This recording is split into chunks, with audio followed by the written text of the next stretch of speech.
Hey everyone, welcome to the video. This one we're going over the 4-game NBA slate for tonight on Draftkings, and I know 4-game slates are usually something not to look forward to, but I actually think we do have some things to look forward to in this slate. I think it's going to be a pretty fun one. We got James Harden on the slate, and we have some injury news to monitor. We have Joel Embiid sitting, which opens up some minutes for some extra guys. So we'll cover that in a little bit. But before we continue, if you guys could leave a like, and if you're new to the channel, please hit the subscribe button. Really helps me out, really appreciate it. Also follow me on Twitter at ChrisPennell16. And if you're interested in the spreadsheet, I build every single day for the NBA season. It's what's right behind me right now. Links on the description below for my Patreon as well as my Discord chat as well, where you can chat it up with me all day and get my most up-to-date information. Because NBA, I like to put these videos out just to get my first initial thoughts out. But the entire slate can change like in a blink of an eye, or like around 6 p.m. So I update this all the way up until lock. It's got the player info on here. Everything's color-coded. The matchups, Vegas totals when that comes out. It's a little bit too early for Vegas totals. I believe half the games don't even have one out yet. But the pace that the teams plays at, the advanced statistics I use, and then DraftKings just stats per game, which is the very basic statistics that you don't look at. And then on the far right, I do have my projections, and you can sort that by values as well. Then I also do my cheat sheet that I build every single night, my defense versus position chart, which updates automatically throughout the day, and there's some other stuff above that, but I don't feel like fixing the screen. Then I also do my cheat sheet every single day, which I update all the way up until lock. So again, if you guys are interested, links in the description below for my Patreon. And enough plugging, I say we get right into DraftKings and talk about some of the guys I have early interest in as of right now. So first off, let me just make this a little neater.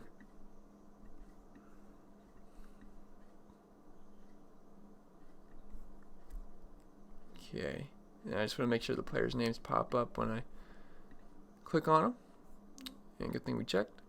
Alright, so actually I do want to talk about James Harden first. So James Harden, he comes at 11,700 going up against the Phoenix Suns, and I'm not really sure how you're going to fade him on this slate. It definitely is a dangerous game to play to fade James Harden on a small slate. I know he's expensive, but his ceiling is unmatched, and he's far and away the best player on the slate as well. Highest ceiling by far.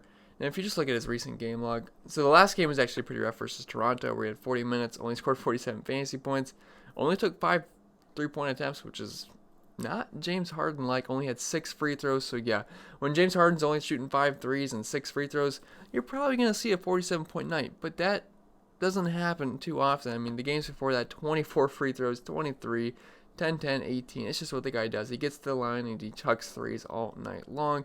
Didn't happen last game, but I could definitely see it happening here versus Phoenix. We have a massive 240-point total. And like I said, first game log, 85 points, 78 points. That's just the kind of things Harden can do on a nightly basis, and no one on this slate is capable of doing that. Devin Booker's close, but that's on rare occasions. But James Harden, he's the only guy that can touch 85 points on a given night on this slate. And highest Vegas total, so I definitely want exposure on this slate to this game. And we have 2 fast-paced teams as well, which is also baked into that Vegas total. Houston is first in pace of play right now, and Phoenix is 10th, so I love getting fast-paced games. Phoenix is also 18th and 19th versus point guards and shooting guards, so it's a above-average matchup for James Harden. And we just saw how good the New Orleans guards did versus these guys. I know Lonzo had a huge game. I think he had, 55 points. And Drew Holiday, I think he had 50 points, if I remember correctly. It was a little bit aided late into the game, but with Brandon Ingram being out. But I don't think the game went to overtime, did it? I don't think it did. I don't remember exactly. But either way, they both had great games as guards versus Phoenix, and he owns a massive 38.3% usage rate. The ball is in his hand almost the entire game. He's seeing nearly 40 minutes per game, 38 minutes per game right now. It was double overtime, but he did play 49 minutes versus San Antonio. So if the game does go overtime, you could get 50 minutes. You can never project that, but still, I think James Harden is going to have a huge game here. 1.66 points per minute. I think he sees close to 40 minutes here, and I think he can get you 70 fantasy points. I don't think that's definitely out of the realm of possibility. I believe I have him projected like 12 to 15 points, or maybe even more, higher than anyone else on this slate. So I do think James Harden is far away the top play on the slate, and I feel like you should probably try to find a way to get him in your lineup. So James Harden, definitely a guy to like tonight. Russell Westbrook, don't have too much interest in him, but past 2 games has been great for him. Really, actually, the past 3 out of 4 games. So we had 48 versus Miami, sucked versus Atlanta, but they did blow them out. Only had 27 minutes versus San Antonio. 55 points. Also played 48 minutes though, so that's a little bit inflated, but more reasonable 35 minutes versus Toronto. Had 56 fantasy points. So, it's been much better than what it has been, because if you look at his recent game log after that, 43, 38, 35, 68 was a big boom game, but then 38, 22. That's all we're gonna go get down to. But if you just keep going, there's some pretty mediocre games. His price tag did come to 9,400. I really don't see myself playing him with James Harden, and especially because if I'm paying 11,700, I really have a hard time seeing myself being able to get in Russell Westbrook as well. And it also kind of caps their upside just playing them both together. But it is a small slate, so I definitely think it's a way you could go in GPPs. I'm just not sure if I'm totally gonna be in on Russell Westbrook tomorrow, because he's shown upside, but he's also shown major downside as well, only scoring these 30-point range, and that's not something I need out of someone that's 9,400. So I do think he's a bit of a risky play, and he still has a 32% usage rate, but only 1.3 points per minute. So Russell Westbrook, he's someone to keep on your radar just because I like this game for fantasy purposes. But 9,400, if he was in the 8K range still, like he was, I think he'd be a pretty solid play. But 9,400, we're asking for a bit much, I think, at this point. But I'm not saying he can't have a good game. It's a great game environment, so I think everybody's in play, to be honest, in this game. And on the other side of this game, we have Devin Booker, and if you're going to stack up the Rockets, I think it would make sense to play Booker, because the Rockets are 10-point favorites. So I'm not saying they're going to blow these guys out of the water, but it would make sense if you want this. It would make sense you'd want this game to be close if you're playing Harden, so he doesn't sit out majority of the fourth quarter. So you'd want Devin Booker firing away and hitting shots to make sure these Suns are relevant, and that's what he did last game versus New Orleans. He shot the ball 23 times, 11 3-point attempts, 44 real-life points, 9 assists, 8 boards, 71 fantasy points. That is a Devin Booker ceiling game for sure. And it was just an absolute monster game. And honestly, it's a similar matchup here versus Houston. And like I said, I do want exposure to this game. I like Devin Booker when he's in fast-paced matchups versus bad defenses. That's what we get. We just saw it versus New Orleans. Now, he's a big hit-or-miss guy. If you look at his game log, the 71 points was nice, but 28, 37, 37, 45, not too bad.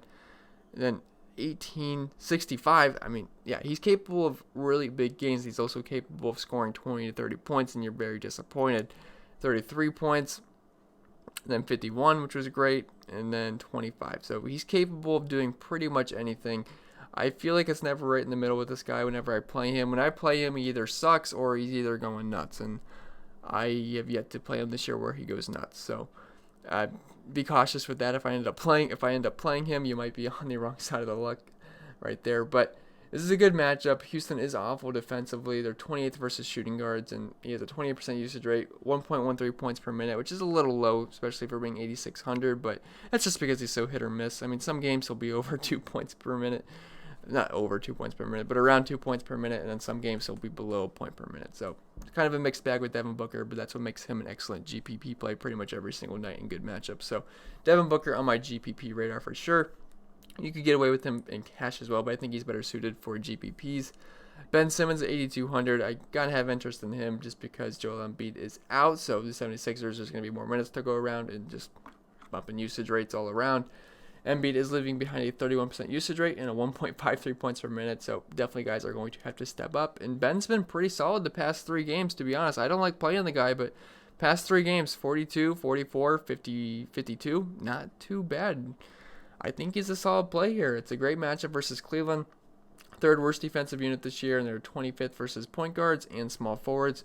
So I think Ben Simmons should have a pretty solid game here. I do have a lot of interest in most of these mid-range 76ers players, which we'll talk about in a little bit, and also some of the cheap guys as well. So I think the 76ers are going to be all high-owned. Not all of them, but I think they're going to be a decent way to go pivot to for our lineups tomorrow. Then scrolling down a little bit, I do like Clint Capela here. He comes in at 7,800. I think the mid-range is pretty stacked on this slate, and honestly, it's not a bad, like I'm saying, it's not a bad slate. There's a lot of good options. So 7,800, Clint Capela. Again, I just like exposure to this game, and Capela has shown big upside this season. He's had multiple 50-point plus outings, and really his only bad game in the past month was versus Toronto last game out, where he had 32 minutes, 28 fantasy points. Other than that, he's been pretty good. 58, 58, 44, 39, 58, 42, 44, 52, 57. No complaints there. He's been absolutely amazing. 7,800, I don't think it's a bad price for him either. I think it's right around where he should be, maybe a little bit more. So 7,800 I don't think is too bad. It's a good matchup versus versus Phoenix. They're 24th versus centers, which is the worst. That's actually where their softest spot has been this season against big men. So I do like targeting big men versus Phoenix. Seeing about 32 minutes per game. He can play more if need be. And about 1.21 points per minute, so he's been very efficient while he's on the court as well. So Clint Capela, I do think he's a very, very solid play on this slate, cash and GPP. The Donovan Mitchell, I think he's a fine play here. Now we need to monitor the injury news on Mike Conley, because if he sits, I definitely have a lot more interest in Donovan Mitchell here. And last game, with Mike Conley being out, he was on his way to a pretty good game. He had a 37% usage rate, and he was doing great. But they did end up getting blown out. But this is a pace-up spot versus Memphis, who is 7th in pace, while Utah is 18th. And Memphis is also 4th worst defensively, and they're 27th versus shooting guard, so this is a very good matchup. He did have a really good game versus Memphis earlier in the year. I don't think it's on the 10-game game log, but I believe he had over 50 fantasy points. In the most recent game versus Memphis, he had 37.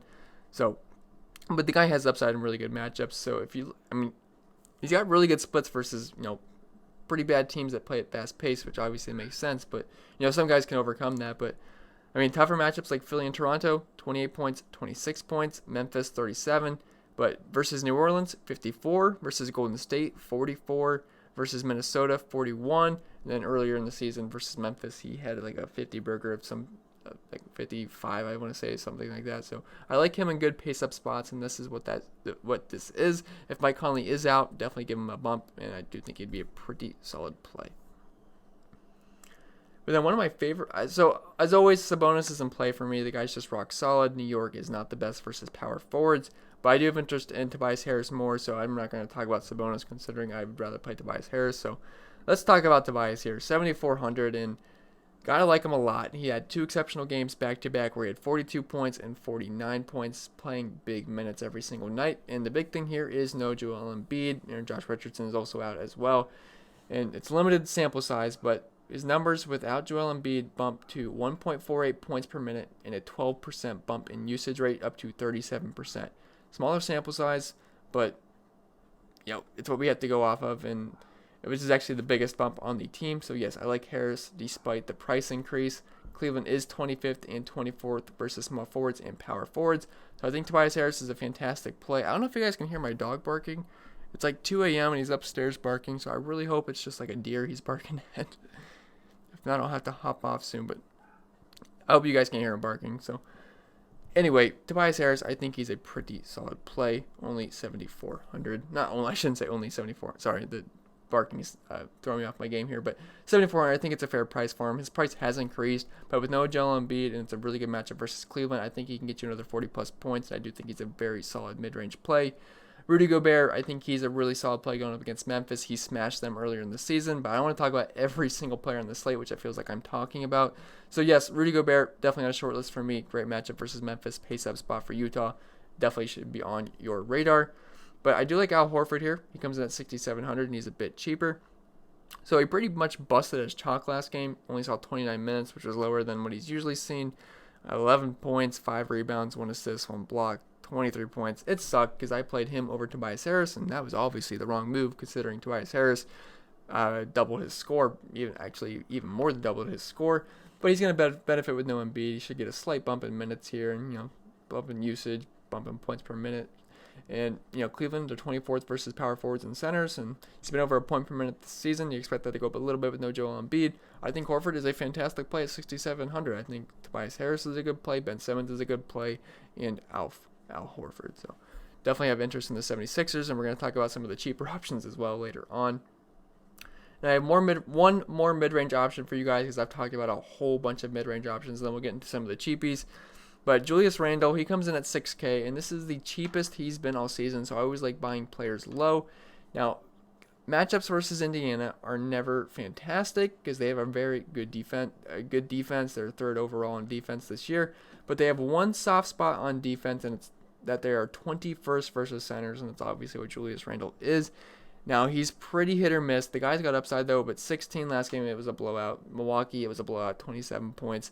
Versus Boston, 33, not too bad. Got a full complement of minutes. Full complement of minutes versus Philly, 42 points, not too bad.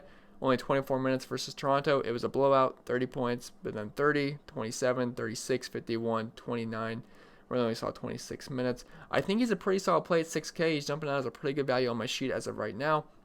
And I do trust my sheet, so I think Julius Randle is definitely a way you could go as a mid-range option on this slate. He just seems a bit too expensive. Not expensive, a bit too cheap.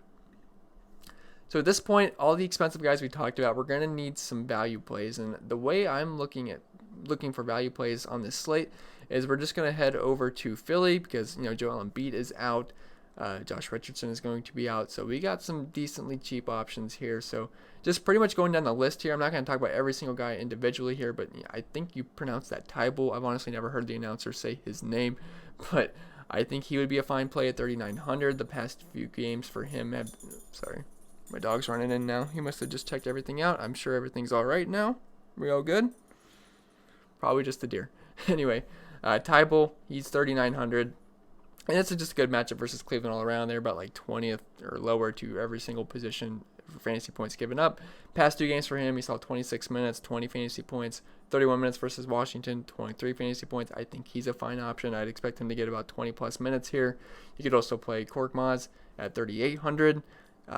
Past 2 games been pretty ugly, but really with him, it's just a matter if he's hitting his threes or not. He's not a high upside guy, but 3,800 should see 20 plus minutes here. Definitely have some interest in Korkmaz. Also have some interest in Ennis. He got into some foul trouble in the last game where he had, he had 5 personal fouls. I think he had 3 quick fouls in the first half, I believe.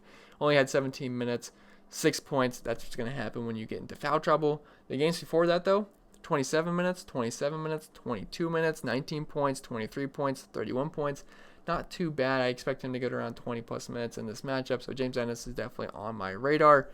And Mike Scott, he's another guy that's going to benefit with no Joel Embiid. Obviously, these minutes or even just numbers are not exciting whatsoever, but that's also with Joel Embiid playing. I expect him to push for a little bit over 20 minutes. He's only 3,200. Good matchup down low versus Cleveland. Or, he's a small forward, power forward. Pretty much down low. It's just a good matchup all around versus Cleveland. So Mike Scott, I would have interest in him as well. Then the ugliest guy I can give you is Kyle O'Quinn. I hate playing Kyle O'Quinn. This guy, every time I've played him since dating back whenever, this guy has busted for me. I remember one time I played the guy. This was when he was back on New York. He didn't even get into the game. The guy never even played. But, he's going to see an increase in minutes. I don't think he's going to get you 20 minutes here, but he should flirt with maybe around 15 minutes. And he's been typically about a point per minute guy. So, 15 minutes versus Cleveland, maybe he gets 20 points if we're lucky. So I would have interest in Kyle O'Quinn. But I think the best source of value on this slate, as of right now, obviously things can change throughout the day, is just going with some of these cheap Philly guys, considering Embiid and Richardson will be out. So that's the way I'm looking at it right now. Obviously things can change throughout the day. But I'm going to leave you guys with that. I hope this video was helpful. If it was, remember to leave a like. If you're new to the channel, hit that subscribe button. Really helps me out. Really appreciate it. You can also follow me on Twitter at ChrisParnell16. And yeah, if you're interested in the spreadsheets, links in the description below for my Patreon, and I'll see you guys in the next video.